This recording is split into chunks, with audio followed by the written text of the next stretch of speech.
असाध्य रोगों में अचूक औषधि बन रहा है योग। श्रीवर्धन, उदयपुर, 18 जून। भारत के ऋषि मुनियों ने दुनिया को योग दिया। कालांतर में भारत अपने इस अचूक ज्ञान को भूल बैठा और इसे सिर्फ पुस्तकीय चर्चा का विषय बना लिया गया। जबकि सत्यता यह है कि योग में असाध्य बीमारियों को जड़ से नष्ट करने की शक्ति है, यदि विशेषज्ञ योग प्रशिक्षक के सानिध्य में योग किया जाए। ये बात भारतीय संस्कृति अभ्युत्थान न्यास द्वारा विद्या निकेतन सेक्टर 4 में आयोजित 3 दिवसीय योग शिविर के उद्घाटन सत्र में योग शिक्षक श्रीवर्धन ने कही। 3 दिवसीय योग शिविर के उद्घाटन सत्र के मुख्य अतिथि उदयपुर जिला कलेक्टर अरविंद पोसवाल ने दीप प्रज्वलित कर स्वयं भी पूर्ण योग सत्र में भाग लिया। इस अवसर पर पोसवाल ने योग का जीवन में महत्व बताते हुए कहा कि योग से शारीरिक और मानसिक एकाग्रता को बढ़ता है। वर्तमान की जीवन शैली में योग हमारी आवश्यकता है। योग के अभ्यास से व्यक्ति को अपने मन, शरीर पर नियंत्रण करने का सहयोग मिलता है। योग का अर्थ है एकत्व, अर्थात मन और शरीर का एकत्व।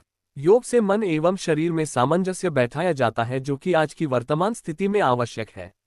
सूक्ष्म यौगिक क्रियाओं का अभ्यास पुष्पदी प्रजापत ने कराया। मंच पर योगासनों का प्रदर्शन भरत मेनारिया और मीनू राव ने किया। साथ ही प्रभात आमेटा, उमेश श्रीमाली, धरा गुप्त आदि अन्य शिक्षक शिक्षिकाएं उपस्थित रहे।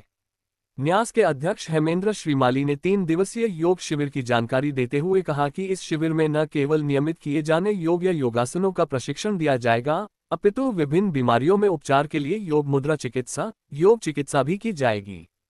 इसके अंतर्गत अलग अलग बीमारियों के लिए अलग अलग योग व मुद्रा की जानकारी देकर घर पर नियमित अभ्यास के लिए प्रशिक्षण दिया जाएगा। साथ ही सूक्ष्म योग व योग निद्रा का भी प्रशिक्षण दिया जाएगा। न्यास सचिव पंकज पालीवाल ने बताया कि हृदय रोग, ब्लॉकेज, मधुमेह, माहवारी, thyroid, asthma, spondylitis, slip disc आदि में भी योग व मुद्रा योग कारगर साबित हो रहे हैं।